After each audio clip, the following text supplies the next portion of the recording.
नमो भगवते वासुदेवाय। ॐ शान्ताकारं भुजगशयनं पद्मनाभं सुरेशं विश्वधारं गगनसदृशं मेघवर्णं शुभाङ्गं लक्ष्मीकान्तं कमलनयनं योगिविर्ध्यानगम्यं वन्दे विष्णु भवभयहरं सर्वलोकैकनाथं। नमस्कार। आज आम ओडिया श्रीमद् भागवतर नवम स्कंधर दशम अध्याय पाठ करिबा। शुक उवाच एबे हो शुण महीपति जे वंशे जाहार संतति जे कूले जेबा अधिपति शुणन्ते पाप विनाशन्ति खट्वांगु दीर्घबाही नाम पुत्र होइला गुणधाम रघु ताहार तहु जात सकल गुणे सुविख्यात अज ताहार बीर्जे जात तार कुमार दशरथ से दशरथ घरे हरि जन्मिले नर देह धरि चतुर्धा रूपे देव कार्ये जन्मिले दशरथ बीर्जे राम लक्ष्मण शत्रुघ्न भरत तुले चारि जन से राम चरित तु सुखे शुणिचु ऋषिंकर मुखे पिता वचने राज्य छाड़ी पद्मचरणे भूमि माड़ी लक्ष्मण सीतार समेते जे दुखे बंचिले बनस्ते सुग्रीव तुले मित्र करी विरूप कले से असुरी ता शुणी रावण अइला बनरु सीता हरि नेला प्रिया विच्छेदे होई अंध समुद्रे कले सेतु बंध प्रथमे विश्वामित्र संगे यज्ञ रखिले अनुरागे मारीच आदि निशाचरे रात्रे मिलिले यज्ञ घरे लक्ष्मण तुले ता संहारी मुनिंक यज्ञ रक्षा करी से पुणी सीता स्वयंवरे मिलिले विदेह नगरे भांगिले ईश्वर को दंड बालके जेने इक्षुदंड अशेष राजा गण जिणी सीतांकु स्वयंवरु आणी अयोध्या नगरे आसन्ते परशुराम वन पथे बोलई श्रीरामंकु चाही धनु भांगिलु बळे तुही मो धनु बेनी कर बाह नोहिले सीता मते दिय एमंत तार वाक्य घोरे ता धनु धरी बाम करे तक्षणे भृगुपति बोले जंघे बसाई गुण देले रामर देखी घोर तम पादे न मिले परशुराम सीता को आणी निज पुरे प्रवेश होइले सत्यरे पिता जे पत्नी बस होई जाहा बोइला कइकेई मोर तनय राजा हेउ तो सुत राम बने जाऊ से राम पितार बचने तक्षणे चलिले विपिने बने बुलंती बेनी भाई जनक सुता संगे लई रावण भग्नि सुपर्णेखा माया रे बळे देला देखा लक्ष्मण रघुनाथ बोले ता नासा श्रवण छेदिले ता छळे रात्रिचर गण उभारी कले घोर रण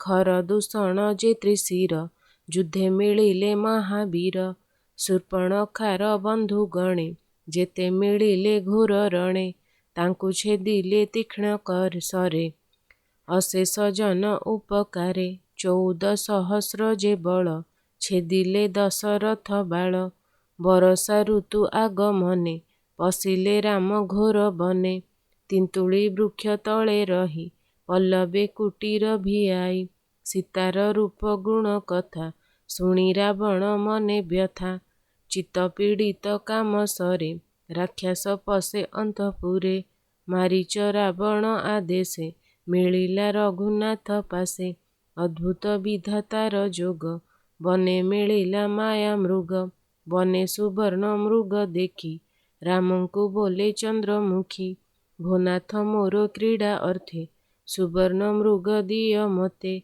से राम नारी बस होई धनु नाराच करे नेई धाइले मृग बध अर्थे से पशे गहन बनस्ते ताहाकु मारिबार काले शबद कला से बिकले रख हे लक्ष्मण शुभिला जानकी लक्ष्मणे कहिला लक्ष्मणे जाओ बेगे होई स्वामी की विपत्ति पड़ई तक्षणे धनु धरी हस्ते गले श्रीरामचंद्र पथे ରାବଣ ମିଳି ବୃକ୍ଷ ତଳେ, ସୀତାଙ୍କୁ ନେଲା ଅନ୍ତରାଳେ।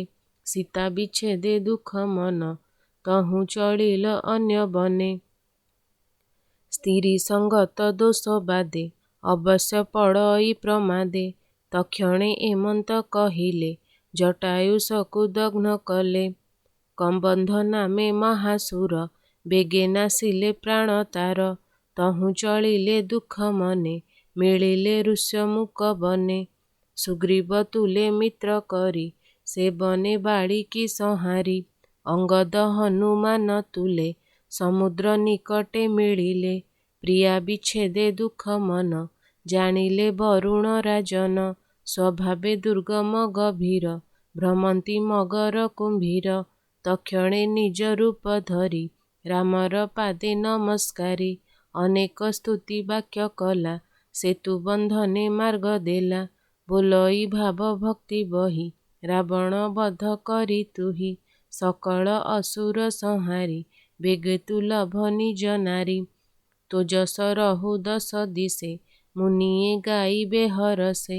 ସୁଗ୍ରୀବ ନୀଳ ହନୁମନ୍ତ, ଅଙ୍ଗଦ ତୁଲେ କପିଯୂଥ। ଚଳନ୍ତୁ ରକ୍ଷ ବଳ ସଙ୍ଗେ, ଲଙ୍କା ଗମନ କର ବେଗେ। ନିକୁମ୍ଭ କୁମ୍ଭ ଇନ୍ଦ୍ରଜିତ, ଧୂମ୍ରାଦ୍ର ଆଦି ଯେତେ ଯୂଥ।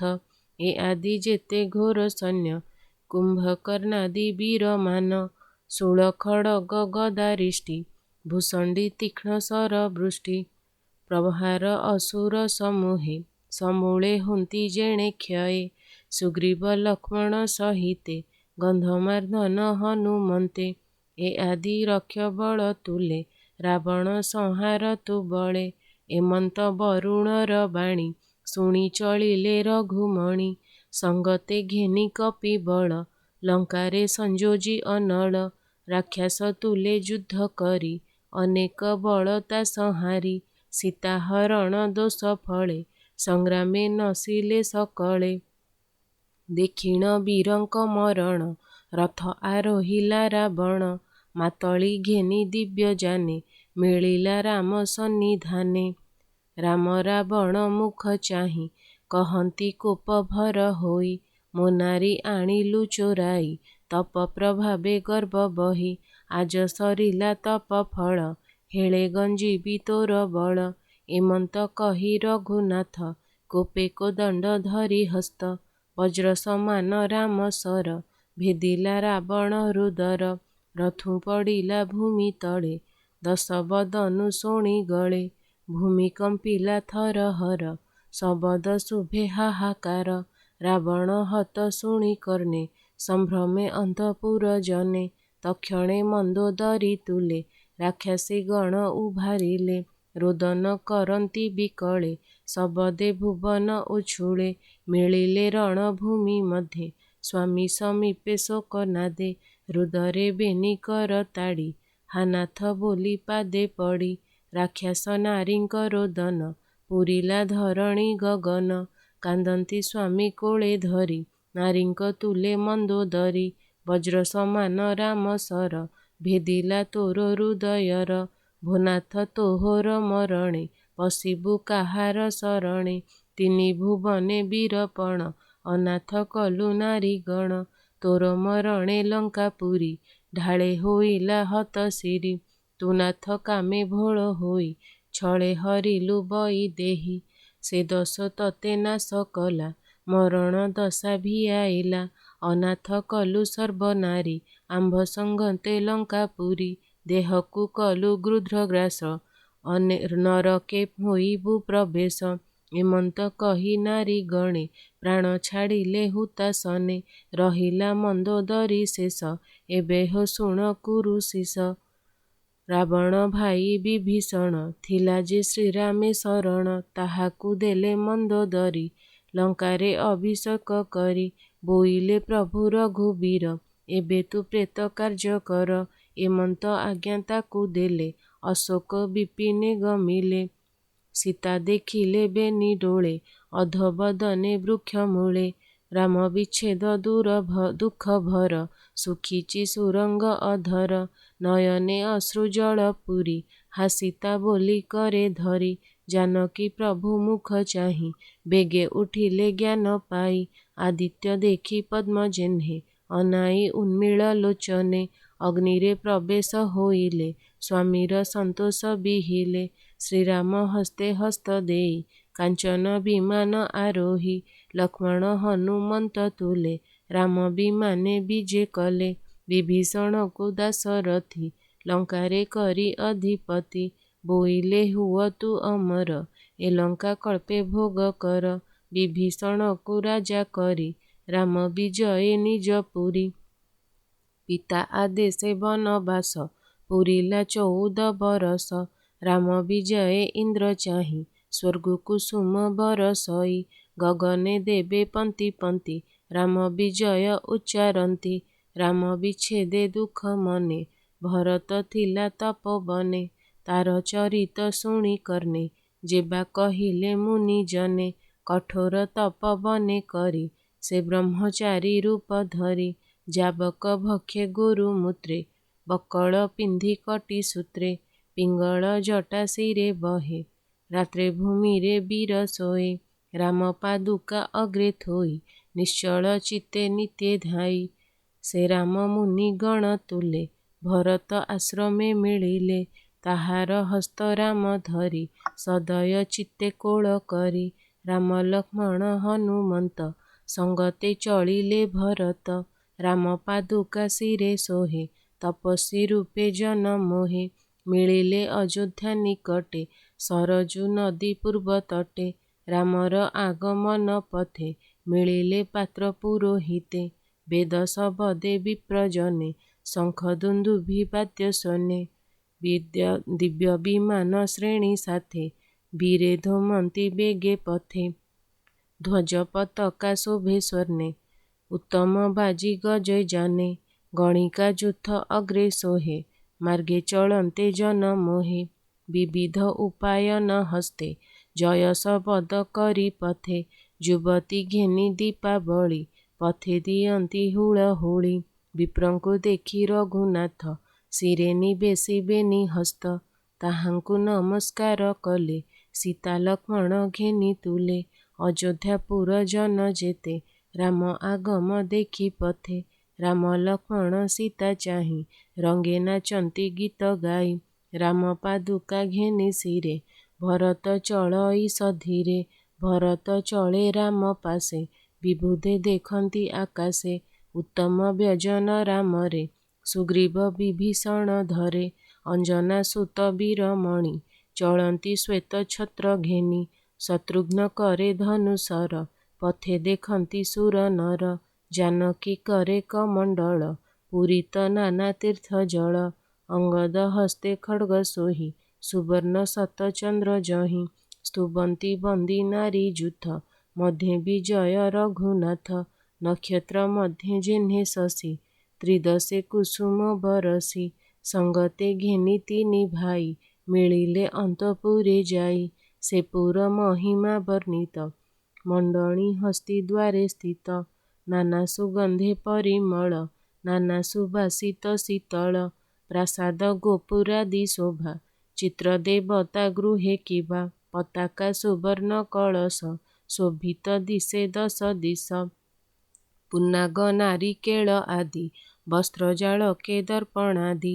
ତୋରଣା ବିଚିତ୍ର ଦିଶନ୍ତି ପ୍ରଜାଙ୍କୁ ହରଷ ଦିଅନ୍ତି। ଘେନିଣ ନାନା ଦ୍ରବ୍ୟମାନ ଆନନ୍ଦେ କରନ୍ତି ଦର୍ଶନ। ଆଶିଷ କରିଣ ବୋଲନ୍ତି ପୂର୍ବେ ବରାହ ରୂପେ ପୃଥ୍ୱୀ। ଉଦ୍ଧରି ରଖିଲ ଗୋସାଇଁ ଏବେ ଶ୍ରୀରାମ ରୂପେ ତୁହି। ସ୍ତ୍ରୀ ପୁରୁଷେ ଗୃହ ଛାଡ଼ି ଆରୋହୀ ଅଟ୍ଟାଳି ପାଚେରୀ। ଦେଖିବା ପାଇଣ ଉତ୍ସୁକ ବୀର ଦର୍ଶନେ ଯେଉଁ ସୁଖ। ସର୍ବେ ସନ୍ତୋଷ ମନ ହୋଇ କୁସୁମ ବରଷନ୍ତି ନେଇ। ନମିଲେ ଗୁରୁ ପତ୍ନୀ ପାଦେ କୌଶଲ୍ୟା ଚରଣେ ଆନନ୍ଦେ। ରାମଙ୍କୁ ଦେଖି ମାତୃଗଣ ଆନନ୍ଦେ କରନ୍ତି କଲ୍ୟାଣ। ପ୍ରାଣକୁ ପାଇ ତନୁ ଜେହ୍ନେ ଉଠଇ ହରଷ ବଦନେ। ଆନନ୍ଦେ ଅଶ୍ରୁ ଜଳ ନେତ୍ରେ ସିଞ୍ଚନ୍ତି ଶ୍ରୀରାମର ଗାତ୍ରେ। ଶ୍ରୀରାମ ଶିରେ ଜଟା ଦେଖି ସର୍ବେ ହୋଇଲେ ମନ ଦୁଃଖୀ। ତକ୍ଷଣେ ମିଳିଲେ ବ୍ରାହ୍ମଣେ ବଶିଷ୍ଠ ଆଦି ମୁନି ଗଣେ। ମୁଣ୍ଡନ କଲେ ଜଟା ଭାର ଘେନାଇ ନାନା ଉପହାର। ସୁବର୍ଣ୍ଣ କୁମ୍ଭ ତୀର୍ଥ ଜଳେ ରାମଙ୍କୁ ଅଭିଷେକ କଲେ। ଉତ୍ତମ ବସ୍ତ୍ର ଅଳଙ୍କାର ରତ୍ନ ମୁକୁଟ ବାନ୍ଧି ଶିର। ଜାନକୀ ତୁଲେ ଅଭିଷେକ ମିଳି ସକଳ ପ୍ରଜା ଲୋକ। ରାମଙ୍କୁ ପାଇ ପ୍ରଜା ଜନେ ସକଳେ ହରଷିତ ମନେ। ଅପୁତ୍ର ପୁତ୍ର ପାଇ ଯେହ୍ନେ ଆନନ୍ଦେ ହରଷ ବଦନେ। ତ୍ରେତୟା ବର୍ତ୍ତମାନ କାଳେ ଯେସନେ ସତ୍ୟଯୁଗ ମିଳେ। ରାମ ହୋଇଲେ ରାଜେ ରାଜା ସତ୍ୟଯୁଗର ପ୍ରାଏ ପ୍ରଜା। କରନ୍ତି ସ୍ୱଧର୍ମ ଆଚାର ଏବେ ହେ ଶୁଣ କୁରୁବର। ବନ ପର୍ବତ ନଦ ନଦୀ ଦ୍ୱୀପ ବରଷ ସିନ୍ଧୁ ଭେଦି। ପ୍ରଜାଙ୍କୁ କାମଧେନୁ ପ୍ରାୟ ଭୂମି ହୋଇଲା ରସଦାୟ। ନାସିଲେ ଆଦି ବ୍ୟାଧି ବ୍ୟଥା ବୃଦ୍ଧ ହୋଇଲେ ସାମରଥା। ସେ ରାମ ଏକ ପତ୍ନୀ ବ୍ରତ ଆଚରେ ରାଜ ଋଷି ମତ। ଆଚରି ଗୃହ ମେଧି ଧର୍ମ ଶୁଭେ ସକଳ କ୍ରିୟା କର୍ମ। ଜାନକୀ ରାମର ଚରଣେ ସ୍ୱଧର୍ମେ ଖଟେ ଅନୁକ୍ଷଣେ। ପବିତ୍ର କଲେ ନିଜ ଅଂଶେ ଜନମି ହରି ଯେଉଁ ବଂଶେ। ସୁଜନେ ଚିନ୍ତ ଅବିରତ ଆଦିତ୍ୟ ବଂଶାନୁଚରିତ। ତରିବ ଏ ଭବ ଜଳଧି ଶ୍ରବଣେ ଶୁଣି ନିରବଧି। କହଇ ଦାସ ଜଗନ୍ନାଥ ନବମ ସ୍କନ୍ଧେ ଭାଗବତ। ଇତି ଶ୍ରୀମଦ୍ଭାଗବତେ ମହାପୁରାଣେ ପାରମହଂସ ସଂହିତାୟାं ନବମସ୍କନ୍ଧେ ଦଶମୋଧ୍ୟାୟः। ଓಂ ନମୋ ଭଗବତେ वासुदेवाय।